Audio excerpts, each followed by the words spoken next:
You're on the mic. Hello, everybody. Mike from Southern California again. So, starting today, segment is now going to be called On the Mic. It's an old radio term for those who don't know when you're basically talking on the microphone. So, to kind of give you a preview of what I'm going to be talking about, as we all heard over the weekends, Funimation voice actress Sarah Wiedenheft's brother was convicted of having child porn on his computer. That's one story, as well as I'll be talking some Toonami news, as well as pass along a little bit of some tragic news as well. So, anyways, let's get to this, everybody. So, as everybody knows, Funimation voice actress Sarah Wiedenheft, one of basically we believe her to be a kickbaiter, somebody who's been very outspoken about Vic, basically claiming a lot of the garbage everybody else in Kick Vic is claiming, without no proof, mind you. Every story that's come out has been debunked, and yet she still feels, she feels that Vic is the predator. But what we found out over these past few months is that her brother got arrested for actually having child porn on his hard drive. Actual evidence. And last Friday he was convicted of having that child porn. Sarah was, mad at a lot of people, mad at Senpai of Senpai's home, and anybody who'd speak out against her brother, claiming, well, it's different situation. Well, no, that's called double standards, young lady. Okay? You're going out and vilifying, trying to burn Vic's life down on basically no real evidence, on just stories, on allegations. Nothing that's actually been proven. In fact, there have been at least a couple of sites that we found where the whole purpose behind the sites was to make up stories so people could feel better. Okay? Yet your brother was actually caught with child porn on his computer. He was arrested, he was tried, and he was found guilty. So, if anybody is a sexual offender, it's your brother. It's not Vic, it's your brother, Sarah. Okay? You were asking everybody to have, respect and compassion for your families. They're going through this time of trouble. Well, where's respect and compassion for Vic, who basically there's never any police reports. Nobody ever thought to report to the police anything that he'd done. Okay?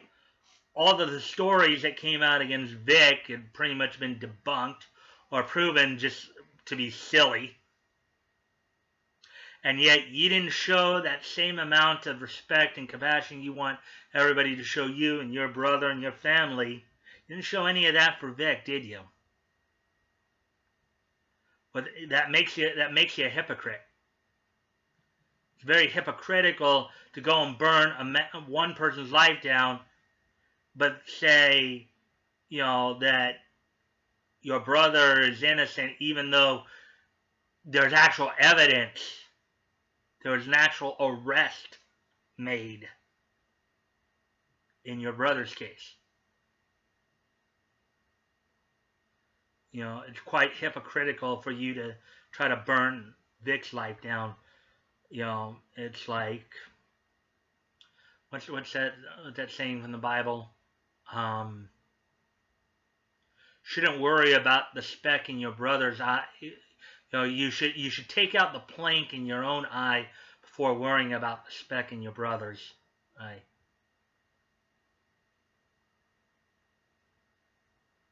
So, at this point, Sarah, what I would suggest to you is you just not say anything more about Vic's situation. I think you should just focus on your brother and your family right now in this time, because, if you sit there and continue, you sit there and continue to go after Vic and try to burn his life down, even if at this point it's just out of frustration or anger over what's happened to your brother, because maybe in your eyes your brother wasn't treated fairly, but then again, you're not treating Vic fairly. If you want that same respect and compassion shown for you and your brother and your family, maybe you should try showing it to Vic and not engaging in this lynching, this online lynching. Just some food for thought. Moving on. So now, moving on to some Toonami news. So, it was announced on the last Thursday, the 27th, by Toonami. There are a couple things right now. First off, the block is being moved back a half hour. It's going from 10:30, 3:30 now to 11 to 4 now. It'll be back starting at 11 again, starting this Saturday. With a debut of 2 new shows, Food Wars, Shogeki no Soma, and Mobile Suit Gundam, The Origin, Advent of the Red Comet. I'm actually happy to see Food Wars. I look forward to watching it because, from what I understand, it's a pretty good anime. But also, I like the fact that because Sentai is doing the dubbing. It's good to see a little bit more variety. We see a lot of Funimation and Bang Zoom. Not necessarily their voice work is bad or anything like that, but it's nice to see variety. Nice to see different groups of people. There are times when Toonami also had like Ocean Studios represented, and I mean, the LA crew is very good. The Dallas crew is very good when it comes to voicing stuff. Maybe some of the Dallas crew we're not happy with because of what they're doing outside of their voice work. Some of the script writing that we've heard about with some of the things, and with what they're trying to do to Vic, I think that's just outright hypocritical. But their voice work is always very good.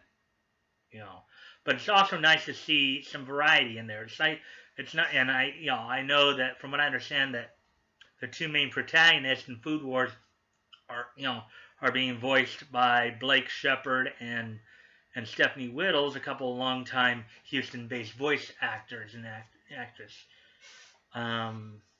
It's going to be good to see their crew get some exposure, and hopefully it will lead to more of Sentai work coming up on Toonami.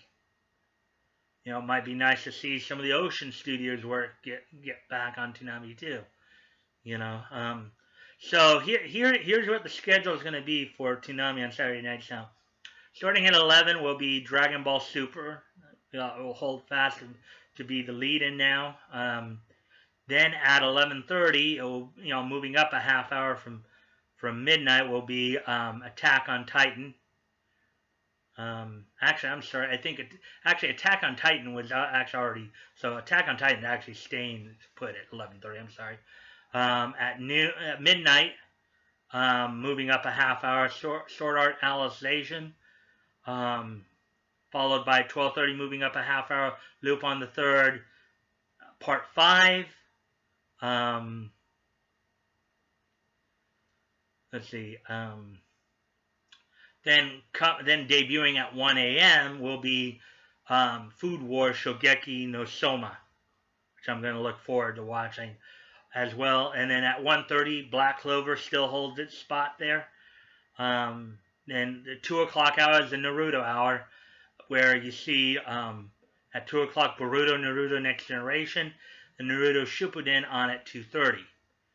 And then in the 3 o'clock hour, we have at 3 the debut of the new Mobile Suit Gundam series, which I believe to be a prequel It's a prequel to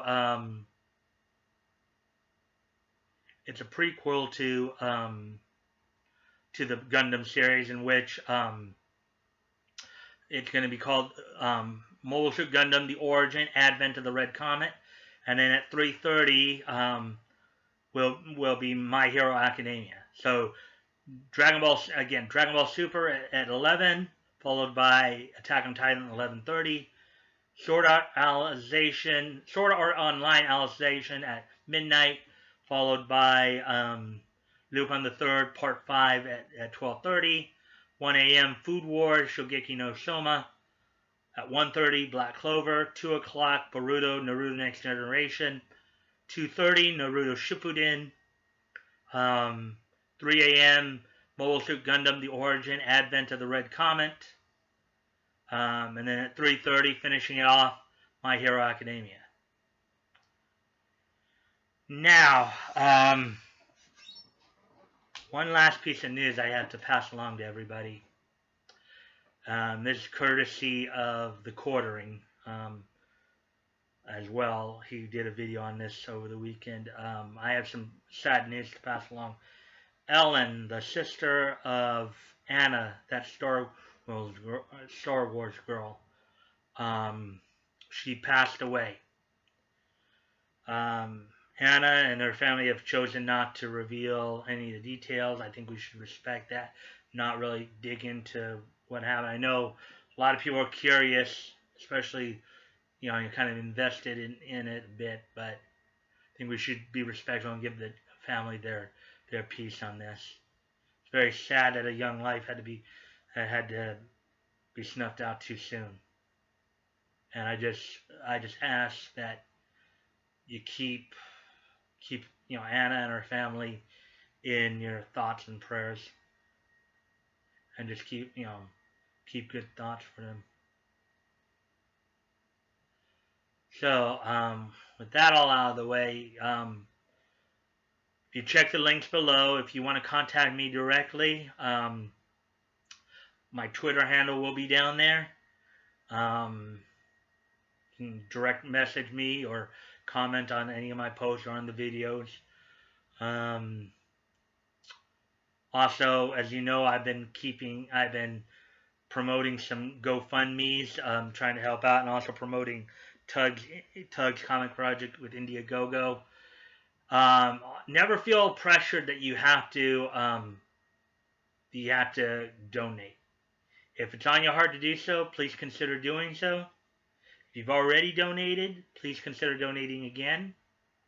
If you can't donate, at least share the links with people who maybe can, maybe it'll be put on their heart to help out where they can. Particularly in Vic's case, we know that this shoot is only round one. We know that it's going to be a bit of a long haul to go, and he's going to need as big a war chest as possible to go after these people.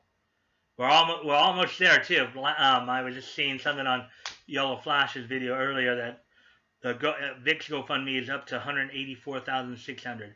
And also check out the other GoFundMes too. Korg, I'm sure, would really appreciate anybody's help if you want to at least look at it, think about it at least, as well as helping Pixlexia and her, with her sister passing away, helping with funeral costs there. If you can do that, I think Pixlexia is her. She's got a good chunk of that already taken care of. So, so just so if you guys can, please at least consider donating. If you can't, at least help by sharing the links. And as always, if you guys like this content, please like, comment, share, and subscribe. I always look forward to hearing from you guys and just conversing about all these topics. I look forward to this, and always remember, when you're talking, you're on the mic. And until tomorrow, everybody, keep talking.